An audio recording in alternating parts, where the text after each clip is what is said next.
First of all स्वागत है बच्चों आपका हमारे इस नए यूट्यूब चैनल जिसका नाम है टेक्योन्स एजुकेशन।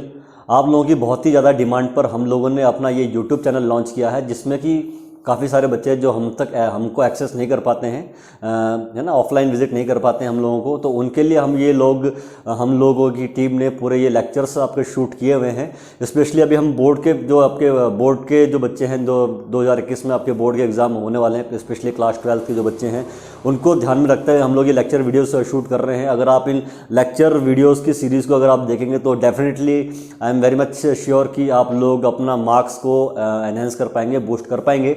तो स्पेशली जो क्लास 12 के बोर्ड के बच्चे हैं, या सीबीएसई बोर्ड हो या आईएससी बोर्ड के बच्चे हो या स्टेट बोर्ड के बच्चे हों, अगर वो हमारे लेक्चर वीडियो देखते हैं तो definitely they are going to boost their marks in upcoming board exams. तो फर्स्ट ऑफ ऑल बच्चों, आज हम स्टार्ट करने वाले हैं आपका क्लास 12 फिजिक्स का पहला चैप्टर, जो कि आपका है इलेक्ट्रोस्टैटिक्स। हम लोग इलेक्ट्रोस्टैटिक्स को बिल्कुल बेसिक से हम लोग जानेंगे इलेक्ट्रोस्टैटिक्स आपका क्या है। तो चलिए शुरू करते हैं आपका इलेक्ट्रोस्टैटिक्स। तो फर्स्ट ऑफ ऑल आपका इलेक्ट्रोस्टैटिक्स आपका जो चैप्टर है, जो कि पहला चैप्टर आपका, इसका मतलब क्या आपका ये, अगर आप गौर से देखें तो आपके इसमें दो वर्ड हैं आपके, electro and statics. Electro means anything which is related to charge, anything which is related to charge, तो that is called electro. And stats means at rest. तो स्टैट्स वर्ड का मतलब होता है एट रेस्ट, और ये वर्ड होता है related to charges, related to charges, related to charges. तो means electrostats is basically a branch of physics which deals with the study of charges at rest. तो आप लोग जान गए होंगे कि आपका electrostatics is related about the charges at rest. तो हम अब जानेंगे कि आपको चार्जेस होते क्या हैं और इनकी क्या क्या प्रॉपर्टीज़ आपकी हैं। इससे पहले कि मैं आपको चार्जेस के बारे में और आगे पढ़ाऊँ, तो सबसे पहले हम लोग बात करते हैं एटम की बात करते हैं। बिकॉज जो आपके सारे चार्जेस हैं आपके कहाँ से अराइज होते हैं, एटम से तो अराइज होते हैं आपके, क्योंकि बिकॉज जो आपके एटम्स के सब atomic particles, electron, proton, neutron, specially electron and proton, ये किसी बॉडी में चार्जेस के लिए रेस्पॉन्सिबल होते हैं। कैसे रेस्पॉन्सिबल होते हैं चलिए देखते हैं हम लोग। तो हम बात कर रहे हैं, पहले एटम की बात कर लेते हैं। आप लोगों को अच्छी तरह पता है इलेक्ट्रॉन जो है आपका जो एटम है, it is made up of 3 सब एटॉमिक पार्टिकल्स, इलेक्ट्रॉन, प्रोटॉन और न्यूट्रॉन। बताने की जरूरत नहीं है इलेक्ट्रॉन आपका क्या होता है, फिर भी जो लोग नए हैं, जो बच्चों ने अभी तक कुछ पढ़ा नहीं है और शायद थोड़ा बेसिक्स जिनका थोड़े कमज़ोर हैं, उनको मैं बताना चाहूँगा कि जो आपका एटम होता है ये बेसिकली आपका 3 पार्टिकल से मिलकर बना हुआ है, 3 सब एटॉमिक पार्टिकल से मिलकर बना हुआ है, इलेक्ट्रॉन, प्रोटॉन एंड न्यूट्रॉन। अब क्या होते हैं इलेक्ट्रॉन, क्या होते हैं प्रोटॉन, क्या होते हैं न्यूट्रॉन्स, ये आप छोटी क्लास में पढ़ चुके हैं, फिर भी मैं आपको एक बार फिर से रिवाइज करवा देता हूं चीज़ों को। आपका जो बेसिकली एटम है ये 3 पार्टिकल से मिलकर बना है, इलेक्ट्रॉन, दूसरा आपका है प्रोटॉन और तीसरा आपका है न्यूट्रॉन। ठीक है जी। इलेक्ट्रॉन के बारे में जान लेते हैं हम लोग। इलेक्ट्रॉन आपका क्या है, इसका चार्ज क्या होता है भाई, इसका चार्ज, तो चार्ज होता है इलेक्ट्रॉन का नेगेटिव होता है -1.6, मैग्नीट्यूड होता है 1.6 10⁻⁻19 कूलम, जिसको कि हम -1 यूनिट चार्ज भी बोल सकते हैं। ठीक है जी। उसके बाद आपका आता है प्रोटॉन। प्रोटॉन का चार्ज कितना होता है भैया, जितना इसका नेगेटिव चार्ज है उतना इसका पॉजिटिव चार्ज होगा, मैग्नीट्यूड सेम होता है। तो चार्जेस का मैग्नीट्यूड सेम है, बस नेचर ऑपोजिट है। ये नेगेटिव था, ये आपका पॉजिटिव होगा, 1.6 10⁻⁻19 कूलम, जिसको कि हम +1 यूनिट चार्ज भी कह सकते हैं, और इसमें आप उसको -1 यूनिट चार्ज बोलेंगे। न्यूट्रॉन क्या होता है भैया, ये आपका इलेक्ट्रिकल न्यूट्रल होता है। आप लोगों को अच्छी तरह पता है कि इसका चार्ज 0 होता है आपका न्यूट्रॉन का, तो उसका चार्ज 0 होता है, कोई यूनिट चार्ज इसमें नहीं होगा। मास कितना होता है, इलेक्ट्रॉन्स ये होते हैं, ये लाइटेस्ट पार्टिकल आपके होते हैं, बहुत ही हल्के पार्टिकल होते हैं। आउट ऑफ 3 सब एटॉमिक पार्टिकल सबसे हल्के इलेक्ट्रॉन भी होते हैं। इनफैक्ट ये आपके प्रोटॉन और न्यूट्रॉन से 2000 गुना हल्के होते हैं, अप्रॉक्सीमेटली 2000 गुना आपके हल्के होते हैं आपके ये। तो जो उनका मास होता है, अगर केजीज में हम लोग उसको मेजर करें तो ये आपका आता है 9.1 10⁻31 kg। आप ऑर्डर पे ध्यान दीजिए, इस वैल्यू पे ध्यान देने की जरूरत नहीं है, ऑर्डर पे ध्यान दीजिए आप। ठीक है जी। ये नियरली आपका 0 यूनिट मास है। कितना मास है, बहुत ही हल्का है, तो 0 यूनिट आपका मास होगा ये। ठीक है जी। प्रोटॉन का मास कितना होता है भाई, प्रोटॉन का मास नियरली रफली आपका 2000 गुना भारी होता है आपका प्रोटॉन आपका ये। तो उसका जो मास होता है 1.66 10⁻27 kg। मैं अगेन आपको बोल रहा हूँ, ऑर्डर पे ध्यान दीजिए, इस मैग्नीट्यूड पे, इस वैल्यू पे ध्यान देने की आपको जरूरत नहीं है। ठीक है जी। तो इस मास को हम नियरली मानते हैं 1 AMU मास। कितना मानते हैं हम इसको, नियरली, मैंने बोला इक्वल टू नहीं, नियरली 1 AMU मास। और जो आपका न्यूट्रॉन का मास होता है वो भी नियरली आपका इतना ही होता है, as that of proton 1.67 10⁻27 kg। Fine. और ये भी नियरली 1 AMU मास आपका होता है। आपको AMU अच्छी तरह पता होगा, छोटी क्लासों में, खासकर आपने क्लास 11th की केमिस्ट्री में पढ़ा होगा 1 एटॉमिक मास यूनिट कितना मास होता है। और ICSE बोर्ड के बच्चों ने तो खैर जूनियर क्लासेस में पढ़ लिया होगा कि 1 AMU मास क्या होता है आपका ये। फाइन, तो बहुत ही हल्का है, तो 0 यूनिट आपका मास होगा ये। ठीक है जी। प्रोटॉन का मास कितना होता है भाई? प्रोटॉन का मास नियरली रफली आपका 2000 गुना भारी होता है आपका प्रोटॉन आपका ये। तो उसका जो मास होता है 1.66 10⁻27 kg। मैं अगेन आपको बोल रहा हूँ, ऑर्डर पे ध्यान दीजिए, इस मैग्नीट्यूड पे, इस वैल्यू पे ध्यान देने की आपको जरूरत नहीं है। ठीक है जी। तो इस मास को हम नियरली मानते हैं 1 AMU मास। कितना मानते हैं हम इसको? नियरली, मैंने बोला इक्वल टू नहीं, नियरली 1 AMU मास। और जो आपका न्यूट्रॉन का मास होता है वो भी नियरली आपका इतना ही होता है as that of proton 1.67 10⁻27 kg। Fine. और ये भी नियरली 1 AMU मास आपका होता है। आपको AMU अच्छी तरह पता होगा, छोटी क्लासों में, खासकर आपने क्लास 11th की केमिस्ट्री में पढ़ा होगा 1 एटॉमिक मास यूनिट कितना मास होता है। और ICSE बोर्ड के बच्चों ने तो खैर जूनियर क्लासेस में पढ़ लिया होगा कि 1 AMU मास क्या होता है आपका ये। फाइन। तो अब मैं बात करता हूँ लोकेशन की। एटम के अंदर कहाँ होता है भाई ये आपका इलेक्ट्रॉन? कहाँ होता है भाई? आपको पता है एटम के अंदर एक सेंट्रल आपकी एंटिटी होती है, स्मॉल एंटिटी होती है, उसे हम न्यूक्लियस कहते हैं। न्यूक्लियस के अंदर आपके प्रोटॉन और न्यूट्रॉन होते हैं। और उस न्यूक्लियस के अराउंड आपके इलेक्ट्रॉन्स रिवॉल्व करते हैं। कौन रिवॉल्व करते हैं? इलेक्ट्रॉन्स आपके रिवॉल्व करते हैं अराउंड दी न्यूक्लियस। तो ये न्यूक्लियस आपका स्मॉल एंटिटी आपकी है, इसमें प्रोटॉन्स और न्यूट्रॉन्स आपके हैं, इसके अराउंड आपके इलेक्ट्रॉन्स आपके रिवॉल्व कर रहे हैं। ठीक है जी। तो कुछ इस तरह से आपका एटम का स्ट्रक्चर होता है, आप लोगों को ध्यान में रखना पड़ेगा ये। तो लोकेशन ऑफ इलेक्ट्रॉन कहाँ है?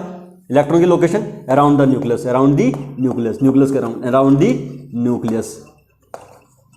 और इसकी लोकेशन कहाँ भाई? इसकी लोकेशन, प्रोटॉन की location inside the nucleus, inside the nucleus, inside the nucleus. ये आपका न्यूक्लियस के अंदर होगा। ठीक है जी। और आपका जो लास्ट में न्यूट्रॉन है, इसकी लोकेशन कहाँ है?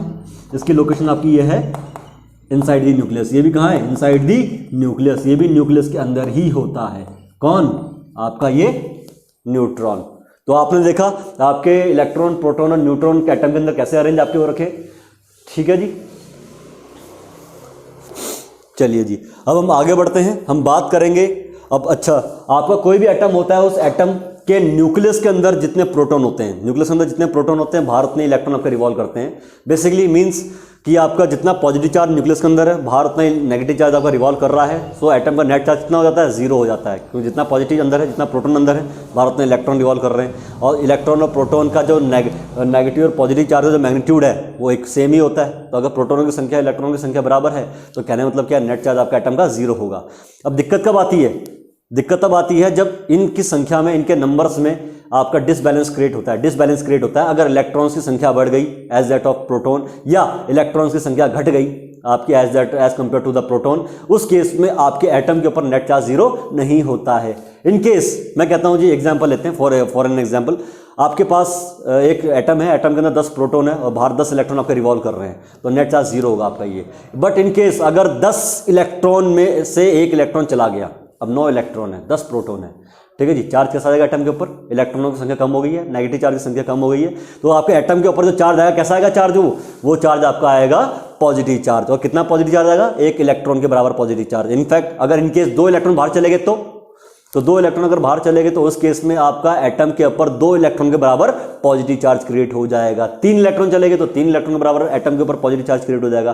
ठीक है जी। अब उल्टी सिचुएशन लेते हैं, अगर 10 प्रोटॉन थे, 10 इलेक्ट्रॉन रिवॉल्व कर रहे हैं, एक एक्स्ट्रा इलेक्ट्रॉन बाहर से आ गया, तो एटम के ऊपर कैसा चार्ज आएगा? नेगेटिव चार्ज आपका आ जाएगा। एटम के ऊपर नेगेटिव चार्ज आपका क्रिएट हो जाएगा। अगर 2 इलेक्ट्रॉन एक्स्ट्रा आ गए तो 2 यूनिट नेगेटिव चार्ज क्रिएट हो जाएगा। 3 इलेक्ट्रॉन एक्स्ट्रा आ गए तो -3 यूनिट आपका चार्ज आपको क्रिएट हो जाएगा। तो इन दिस वे आप कह सकते हैं कि जो बेसिकली एटम में चार्ज राइज होता है वो इलेक्ट्रॉन ट्रांसफर से क्रिएट होता है ना। इलेक्ट्रॉन ट्रांसफर से इलेक्ट्रॉन जाएगा तो पॉजिटिव चार्ज, इलेक्ट्रॉन एक्स्ट्रा आ गया तो नेगेटिव चार्ज आपको क्रिएट होगा। ठीक है जी। तो बेसिकली चार्जेस एटम में कैसे क्रिएट होते हैं? इलेक्ट्रॉन ट्रांसफर से। अब आप बोल सकते हैं हमेशा सर इलेक्ट्रॉन ही क्यों ट्रांसफर करेंगे भाई? प्रोटॉन भी ट्रांसफर हो सकते हैं। ठीक है जी। फॉर योर काइंड इन्फॉर्मेशन आपको बताइए, न्यूक्लियस के अंदर जो प्रोटॉन और न्यूट्रॉन बाउंड होते हैं ना, ये बहुत ही स्ट्रॉन्ग फोर्सेज ऑफ नेचर से बाउंड होते हैं। आपको पता है 4 फंडामेंटल फोर्सेज हैं, उनमें से सबसे स्ट्रॉन्ग फोर्स कौन सा है? आपका न्यूक्लियर फोर्स स्ट्रॉन्ग है, न्यूक्लियर फोर्स। तो ये आपके प्रोटॉन और न्यूट्रॉन आपस में जो न्यूक्लियर पार्टिकल्स हैं, न्यूक्लियस के अंदर जो पार्टिकल हैं, आपस में स्ट्रॉन्ग फोर्सेस से बाइंड हो रखे हैं आपके ये। तो प्रोटॉन्स का या न्यूट्रॉन्स का न्यूक्लियस को छोड़ के बाहर आना थोड़ा पॉसिबल नहीं होता है, किसी भी सर्कमस्टेंस में पॉसिबल नहीं होता है। तो केवल इलेक्ट्रॉन ही है जो कि आपके एटम को छोड़ के बाहर जा सकते हैं, या एक्स्ट्रा इलेक्ट्रॉन आपका एटम में एंटर कर सकता है। फाइन। तो बेसिकली हमने जाना कि किसी बॉडी में चार्ज कैसे अराइज होता है। इनफैक्ट केवल एटम ही नहीं, किसी भी बॉडी में भी चार्ज कैसे अराइज होता है, ट्रांसफर ऑफ इलेक्ट्रॉन से अराइज होता है। कैसे अराइज होता है, ट्रांसफर ऑफ इलेक्ट्रॉन से।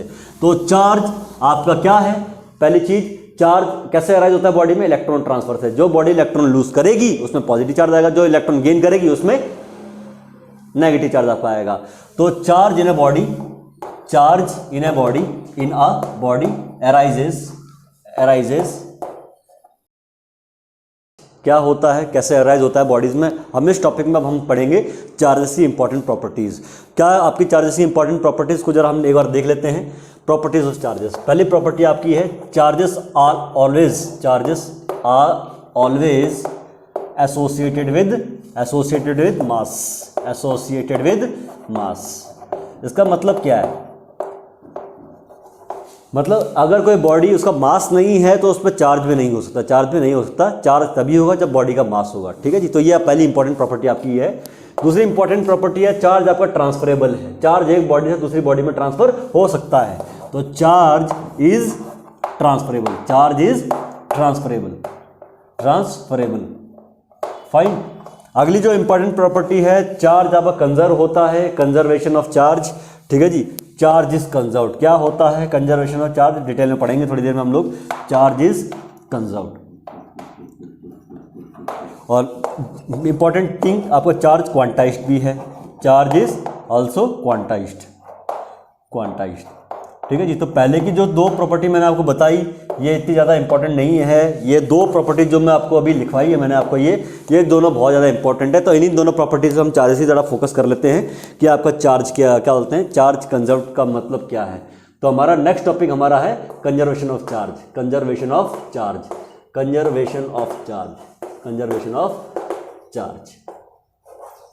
ठीक है जी, कंजर्वेशन ऑफ चार्ज आपको क्या बोलता है, अकॉर्डिंग टू दिस प्रिंसिपल, कोई भी आइसोलेटेड सिस्टम अगर आपके पास में है तो उसका चार्ज हमेशा कंजर्व रहने वाला है। ठीक है जी, तो कोई आइसोलेटेड सिस्टम अगर आपके पास है तो उसका चार्ज हमेशा कंजर्व रहेगा। Charge of an isolated system is always conserved, हमेशा कंजर्व होता है। ठीक है जी, अगर आइसोलेटेड सिस्टम का चार्ज अगर कंजर्व है, पर दिक्कत क्या है, इस पूरे यूनिवर्स में कोई भी चीज़ परफेक्टली आइसोलेटेड नहीं हो सकती, परफेक्ट आइसोलेटेड नहीं है। तो अगर क्या हो, पूरे यूनिवर्स को ही मैं अगर एक आइसोलेटेड सिस्टम मान लूँ, एक सिस्टम मान लूँ, क्योंकि यूनिवर्स से बाहर तो कुछ है नहीं। अगर यूनिवर्स से बाहर कुछ है नहीं तो यूनिवर्स अपने आप में किसका एग्जाम्पल है, एक परफेक्टली आइसोलेटेड सिस्टम का एग्जाम्पल है। तो अगर आइसोलेटेड सिस्टम का चार्ज कंजर्व है तो आपको नहीं लगता कि यूनिवर्स का चार्ज भी क्या होना चाहिए, कंजर्व होना चाहिए, क्योंकि यूनिवर्स तो अपने आप में एक आइसोलेटेड सिस्टम है। ठीक है जी, तो आप ये भी कह सकते हैं दूसरी statement, charge of the universe is conserved. Universe का चार्ज कितना है, कंजर्व्ड है। Means at the origin of the universe पे जितना चार्ज था आज भी उतना ही चार्ज है। ठीक है जी, अच्छा जी, अगर आप कह रहे हैं कि यूनिवर्स का चार्ज कांस्टेंट है, मतलब हम लोग ना तो चार्ज क्रिएट कर सकते हैं ना चार्ज को डिस्ट्रॉय कर सकते हैं। अब कई बच्चे बोलते हैं कि सर अगर हम एटम में से 3 इलेक्ट्रॉन निकाल दें तो हमने +3 इलेक्ट्रॉन चार्ज एटम में क्रिएट कर दिया। आप कह रहे थे कि चार्ज आपका यूनिवर्स का चार्ज कंजर्व है, हमने तो +3 चार्ज बढ़ा दिया यूनिवर्स में। तो भाई बच्चों आप ये ध्यान से देखो ना, आपने चार्ज यहाँ पे +3 इलेक्ट्रॉन यहाँ से, आपने 3 इलेक्ट्रॉन यहाँ से पुल किए हैं तो यहाँ पे +3 चार्ज क्रिएट किया, तो 3 इलेक्ट्रॉन कहीं फेंके भी दोगे आपने, तो जहाँ फेंकोगे -3 आपने चार्ज क्रिएट किया, यहाँ +3 किया, तो आपने चार्ज क्रिएट कितना किया है ना, तो 0 चार्ज क्रिएट किया, +3 -3 0 चार्ज आपने क्रिएट किया। मींस यूनिवर्स का चार्ज जितना है वो उतना ही रहने वाला है, उसको आप चेंज नहीं कर सकते हैं, समझे ना। तो चार्ज का नाइदर भी क्रिएटेड नॉर भी डिस्ट्रॉयड, ना तो आप उसको चार्ज को क्रिएट कर सकते हो एक्स्ट्रा चार्ज, ना तो जितना चार्ज है आप उसको डिस्ट्रॉय कर सकते हो। ठीक है जी, तो तीसरी स्टेटमेंट का क्या बनती है, charge can neither be created nor be destroyed. ठीक है जी, तो ये दो चीज़ें आपकी बड़ी इंपॉर्टेंट हैं, तो उसको आपको दिमाग में रखना है, charge can neither be created nor be destroyed. जो अगली आपकी इंपॉर्टेंट प्रॉपर्टी थी वो थी चार्ज इज क्वांटाइज्ड। इसको थोड़ा हम डिटेल में पढ़ेंगे, चार्ज क्वांटाइजेशन का मतलब क्या आपका ये। तो मेरे ख्याल से आपको कंजर्वेशन ऑफ चार्ज तो क्लियर हो गया होगा। कंजर्वेशन चार्ज में ऐसा कोई कन्फ्यूजन वाला पॉइंट है नहीं, बिल्कुल क्रिस्टल क्लियर होना चाहिए आप लोगों को उसका कंसेप्ट। ठीक है जी, अब हम आगे बढ़ते हैं, हम बात करेंगे किसकी बात करेंगे, हम बात करते हैं क्वांटाइजेशन ऑफ चार्ज की। आपकी इसमें एक टर्म आपकी आ रही है क्वांटाइजेशन ऑफ चार्ज, इसमें एक टर्म आपका आ रहा है क्वांटाइजेशन, क्वांटाइजेशन है ना, क्वांटा आपकी इसमें टर्म आपकी आ रही है क्वांटा। What is quanta? आपको होता है जितनी भी आपकी मेजरेबल क्वांटिटीज होती है, फिजिकल क्वांटिटीज होती है, इसको आप मेजर कर सकते हो, वो आपकी है ना। तो जैसे कि आपका लेंथ हो गया, मास है, टाइम, टेम्परेचर, एनर्जी, फोर्स, ये सब आपकी मेजरेबल क्वांटिटी है, फिजिकल क्वांटिटी है। अब कोई सी भी मेजरेबल क्वांटिटी उठा लो, अगर उसकी एक मिनिमम वैल्यू पॉसिबल है, मिनिमम वैल्यू एक पॉसिबल है, उससे कम वैल्यू उसकी पॉसिबल नहीं हो सकती। अगर मान लेते हैं जैसे कि अगर मैं लेंथ मान लूँ, आप बोलते हो कि लेंथ, मैं पूछता हूँ आपसे लेंथ क्वांटाइज है कि नहीं है, तो लेंथ की मिनिमम वैल्यू क्या है? आप बोलोगे 1 मीटर, मैं बोलूँगा 1 मीटर से कम 1 सेंटीमीटर है, 1 सेंटीमीटर है, आप बोलोगे 1 मिलीमीटर, फिर 1 सेंटीमीटर, मैं बोलूँगा 1 सेंटीमीटर से कम 1 मिलीमीटर है, आप बोलोगे 1 मिलीमीटर, मैं बोलूँगा 1 मिलीमीटर से कम तो आपका माइक्रोमीटर है, आप बोलोगे भाई एक माइक्रोमीटर आपका वो हो गई सबसे छोटी यूनिट, मैं माइक्रोमीटर से छोटा आपका नैनोमीटर है, फिर नैनो से छोटा आपका एंजिस्ट्रॉम है। तो इस तरह चीज़ें चलती रहेंगी, मतलब लेंथ का क्वांटा आपको मिलेगा ही नहीं, स्मॉलेस्ट यूनिट ऑफ लेंथ आपको मिलने से रही, ठीक है जी। तो लेंथ को हम क्वांटाइज नहीं कर सकते, ठीक है जी। और उसी तरह मास का एक मिनिमम मास पॉसिबल है कि नहीं है? हमें सबको पता है थ्योरेटिकली मास को हम लोग कंजर्व लेते हैं, बट अभी तक मास का क्वांटा हमें मिला नहीं है। तो किसी भी फिजिकल क्वांटिटी की, चाहे वो लेंथ हो, चाहे मास हो, कुछ भी हो, उसकी जो मिनिमम अगर क्वांटिटी पॉसिबल है तो उसकी उस मिनिमम मेजरमेंट को क्या बोलते हैं? हम उसको बोलते हैं क्वांटा। क्या बोलते हैं? क्वांटा। मास का तो क्वांटा हमें मिला नहीं अभी तक, बट हम चार्ज का क्वांटा मानते हैं कि चार्ज की एक मिनिमम वैल्यू होती है। बिकॉज कैसे अच्छा, चार्ज की मिनिमम वैल्यू क्या हो सकती है? आपको बताइए चार्ज बॉडी में क्रिएट कैसे होता है? इलेक्ट्रॉन ट्रांसफर से क्रिएट होता है ना। अब ये मत बोलना कि जीरो चार्ज आपका जो है वो क्वांटा होगा चार्ज का, नहीं। जीरो चार्ज के अलावा मिनिमम वैल्यू क्या हो सकती है किसी चार्ज की? 1 इलेक्ट्रॉन के बराबर हो सकती है ना। अगर किसी बॉडी में चार्ज क्रिएट होगा, कैसे क्रिएट होगा? एक इलेक्ट्रॉन चला गया, ये 1 इलेक्ट्रॉन आ गया, तो 1.6 10⁻⁻19 कूलम चार्ज क्रिएट हो जाएगा, या तो प्लस का चार्ज क्रिएट होगा, माइनस का चार्ज क्रिएट होगा, है ना। तो मतलब 1 इलेक्ट्रॉन के जाने से या 1 इलेक्ट्रॉन के आने से जो बॉडी में चार्ज क्रिएट होता है, it is taken as the quanta of the charge, it is taken as the minimum possible value of the charge. Fine. तो चार्ज की एक मिनिमम पॉसिबल वैल्यू होती है, तो मिनिमम पॉसिबल वैल्यू कितनी है चार्ज की भाई? मिनिमम चार्ज कितना होगा आपका? उसको हम बोलते हैं small e. It can be plus और minus 1.6 10⁻⁻19 coulomb. It is the minimum value of the charge, -19 coulomb, ठीक है जी। -19 कूलम ये चार्ज आपका मिनिमम चार्ज होता है। किसी बॉडी में से कम चार्ज पॉसिबल ही नहीं है। अरे भैया इलेक्ट्रॉन के आधा इलेक्ट्रॉन थोड़ा निकलेगा, आधा इलेक्ट्रॉन थोड़ा ना आएगा, पूरा 1 इलेक्ट्रॉन जाएगा, पूरा 1 इलेक्ट्रॉन आएगा ना बॉडी में। तो कहने का मतलब क्या है? इससे कम चार्ज पॉसिबल नहीं है। तो ये जो वैल्यू है ना, it is called quanta of the charge. इससे कम चार्ज पॉसिबल नहीं है। हालांकि थ्योरेटिकली इससे कम चार्ज पॉसिबल होता है। कुछ पार्टिकल्स है जिनमें जो चार्ज होता है इसका भी 1/3 या 2/3 होता है, 2/3 या 1/3 होता है, बट हम उनको कंसिडर अभी नहीं करेंगे, ठीक है जी। हम इसी चार्ज को मिनिमम चार्ज मान के चलेंगे। अच्छा जी, अब इसके बाद अगर किसी बॉडी में जो मिनिमम चार्ज है वो इतना हो सकता है। अब अगर किसी बॉडी में चार्ज होगा तो आपको नहीं लगता कि इसका मल्टीपल होगा, इसका 1 टाइम, इसका 2 टाइम, इसका 3 टाइम? अरे भैया अगर किसी बॉडी से इलेक्ट्रॉन निकलेगा तो 1 इलेक्ट्रॉन निकलेगा, 2 इलेक्ट्रॉन निकलेंगे, 3 इलेक्ट्रॉन निकलेंगे, है ना। तो किसी बॉडी में जो मिनिमम चार्ज है वो इतना हो सकता है। इसके बाद जो चार्ज की वैल्यू पॉसिबल है कितनी होगी? 2 इलेक्ट्रॉन निकल गए तो 3.2 10⁻⁻19 कूलम चार्ज होगा। 3 इलेक्ट्रॉन निकल गए तो प्लस 4.8 10⁻⁻19 कूलम चार्ज होगा।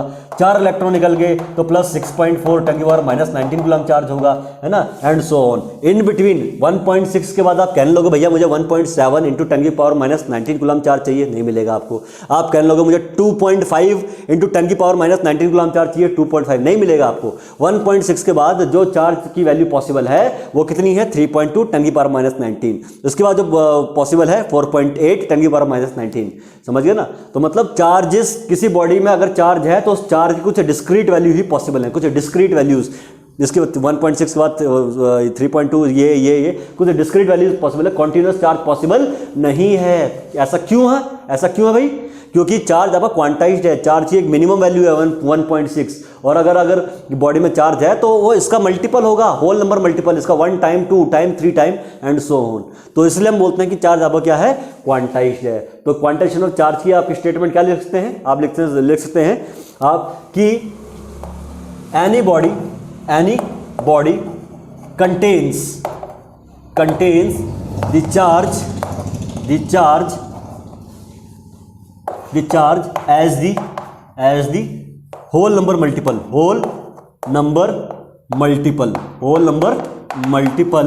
of minimum possible charge। जो मिनिमम पॉसिबल चार्ज है आपका, है ना, इसके मल्टीपल की फॉर्म में। तो कोई बॉडी आपके पास, इस बॉडी में मैं कहता हूँ जी क्यू चार्ज है, इस बॉडी में कितना चार्ज है? क्यू चार्ज है आपके पास। तो ये क्यू होगा ना, ये क्यू, ये स्मॉलेस्ट पॉसिबल चार्ज जो कि आपका इतना है, इसका मल्टीपल होगा, इसका मल्टीपल होगा 1 time 2 time 3 time and so on. तो एन की वैल्यू क्या है भाई, एन आपका 0 है, 1 है, 2 है, 3 है and so on, whole number आपका है। और ई क्या है, मिनिमम पॉसिबल चार्ज आपका है। तो आप कह सकते हो कि चार्ज की कुछ डिस्क्रीट वैल्यू पॉसिबल होगी, कॉन्टिन्यूस वैल्यूज पॉसिबल नहीं होगी। तो this is all called quantization of charge. तो मेरे ख्याल से अभी तक आपको क्लियर हो गया होगा क्वांटाइजेशन ऑफ चार्ज आपका क्या होता है और क्या बोलते हैं आपका कंजर्वेशन चार्ज आपका क्या होता है। तो उसमें आप लोगों को इतना घबराना नहीं है, बहुत ही सिंपल सा कंसेप्ट आपके हैं और कई बार नीट लेवल में क्वेश्चन काफ़ी अच्छे बन जाते हैं, खासकर क्वांटाइजेशन और कंजर्वेशन चार्ज पे। ठीक है जी, आगे जैसे हम आगे बढ़ेंगे तो हम जब आपको मैं कूलम्ब्स लॉ भी पढ़ा दूंगा, जब मैं आपको इलेक्ट्रिक फील्ड इंटेंसिटी वगैरह कैलकुलेट करना सिखा दूंगा, तब हम इसमें कुछ क्वेश्चन लेंगे तो आपको क्लियर होगा कि ये आपका कंजर्वेशन चार्ज वर्क कैसे करता है आपका ये। फाइन, तो अभी के लिए ठीक है जी, आप इसको नोट कर लीजिएगा वीडियो को पॉज करके। चलिए जी, अब हम आगे बढ़ते हैं। अब आपको तो क्लियर हो गया होगा अभी तक कि भाई चार्जेस क्या होते हैं, कैसे किसी बॉडी में चार्जेस क्रिएट होते हैं और ठीक है जी, और चार्जेस की क्या क्या प्रॉपर्टीज आपकी होती है। अब हम आगे बढ़ेंगे, हमारा जो नेक्स्ट टॉपिक है, हम बात करेंगे इंटरेक्शन बिटवीन द चार्जेस। अब चार्जेस आपस में इंटरेक्ट कैसे करते हैं, इंटरेक्ट कैसे करते हैं। तो हमारा जो नेक्स्ट टॉपिक है, it is called the interaction between the charges. Interaction between the charges, interaction between the charges, interaction between the charges, between the charges, charges के बीच का इंटरेक्शन। ठीक है जी, आपको पता है कि दो चार्ज को अगर आप आसपास रखते हो तो दोनों चार्ज एक दूसरे को या तो रिपेल करते हैं या तो एक दूसरे को क्या करते हैं, अट्रैक्ट करते हैं। ठीक है जी, तो मतलब दो चार्ज आपस में इंटरेक्शन करते हैं। दैट इंटरेक्शन में भी अट्रैक्टिव और रिपल्सिव, डिपेंड करता है चार्ज का नेचर क्या है, दोनों सेम नेचर के हैं या दोनों अपोजिट नेचर के हैं। अगर दोनों पॉजिटिव चार्ज होंगे दोनों रिपेल करेंगे, दोनों नेगेटिव चार्ज होंगे दोनों रिपेल करेंगे। पर अगर एक पॉजिटिव एक नेगेटिव है, अपोजिट नेचर के चार्ज हैं, तो दोनों एक दूसरे को अट्रैक्ट करेंगे। ठीक है जी, तो आपको ये अच्छी तरह से पता है जो लाइक चार्जेस होंगे, सेम नेचर के चार्ज होंगे, लाइक चार्जेस क्या करेंगे, repel each other, repel each other, एक दूसरे को क्या करेंगे, रिपेल करेंगे।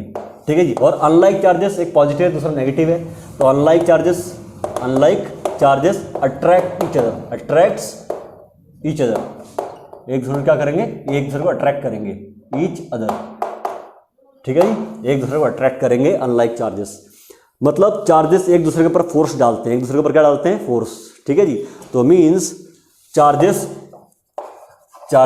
exerts force on each other। ठीक है जी, अब चार्जेस की प्रॉपर्टी है भाई, वो एक दूसरे को फोर्स डालेंगे, ये बात हमें शुरू से पता थी, बट इसका क्वांटिटेटिव एनालिसिस किसने किया, ये किया कूलम्ब ने। किसने किया, कूलम्ब ने। उन्होंने बताया कि भैया दो चार्जेस हैं, वो एक दूसरे के ऊपर फोर्स डालते हैं, कितना फोर्स डालते हैं, वो फोर्स कौन कौन से फैक्टर पे डिपेंड करता है आपका ये। फाइन, तो हम बात करेंगे, नेक्स्ट टॉपिक हमारा है कूलम्ब्स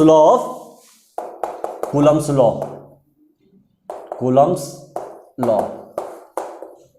ठीक है जी, तो उन्होंने एक इसका क्वांटिटेटिव एनालिसिस किया कि दो चार्जेस एक दूसरे के ऊपर कितना फोर्स डालते हैं। अकॉर्डिंग टू कूलम्ब्स लॉ उन्होंने क्या बोला कि अगर आपका सपोज दो चार्जेस हैं, एक Q1 चार्ज है, एक आपका Q2 चार्ज है ना, और स्पेस में दोनों के बीच की जो डिस्टेंस है वो r है, कितनी दोनों के बीच की डिस्टेंस r है। तो according to Coulomb's law, Coulomb ने क्या बोला, जो फोर्स होगा दो चार्जेस के बीच में जो फोर्स लग रहा है वो it is directly proportional to the product of the charges, दोनों चार्जेस के प्रोडक्ट के डायरेक्टली प्रोपोर्शन में होगा। मींस इन दोनों के बीच में कितना फोर्स लग रहा है वो डिपेंड करता है कि दोनों चार्जेस का मल्टीप्लाई क्या होगा। मतलब आप ये भी कह सकते हैं कि फोर्स कितना लगेगा वो इस बात से डिपेंड करता है कि इस चार्ज का मैग्नीट्यूड कितना है, इस चार्ज का मैग्नीट्यूड कितना है। समझ रहे हो, जितने स्ट्रॉन्ग चार्जेस होंगे उतना स्ट्रॉन्ग इनके बीच में अट्रैक्शन या रिपल्सन होगा आपका। फाइन, तो दूसरा आपका ये, उन्होंने ये भी बोला कि जो फोर्स ऑफ इंट्रैक्शन है between two charges it is inversely proportional to the distance, इन दोनों के बीच की डिस्टेंस के स्क्वायर के इनवर्सली प्रोपोर्शन में है। इन दोनों के बीच की डिस्टेंस कितनी r है, r के स्क्वायर के इनवर्सली प्रोपोर्शन में होगा फोर्स ऑफ इंटरेक्शन। मतलब अगर डिस्टेंस बढ़ेगी तो फोर्स घटेगा, अगर डिस्टेंस कम हो जाएगी दोनों चार्जेस के बीच की तो फोर्स बढ़ जाएगा। मतलब अगर डिस्टेंस घट रही है फोर्स बढ़ेगा, डिस्टेंस बढ़ रही है तो फोर्स घटेगा, मतलब इनवर्स प्रोपोर्शन में है। तो अगर मैं इन दोनों कंबाइन करता हूं यहाँ पे, तो यहाँ पे लिखेंगे Q1 Q2 अपॉन r²। अगर मुझे यहाँ पे प्रोपोर्शनल का साइन रिमूव करना है तो I have to introduce some kind of constant. तो यहाँ पे कांस्टेंट आपका क्या होता है भाई, 1/4 पाई एप्सिलॉन m। ठीक है जी, Q1 Q2 अपॉन r²। तो यहाँ पर आपने एक कांस्टेंट आपने इंट्रोड्यूस किया 1/4 पाई एप्सिलॉन m। पाई की वैल्यू से तो आप भली भांति परिचित है ना, वेल नोन आपका फिगर है।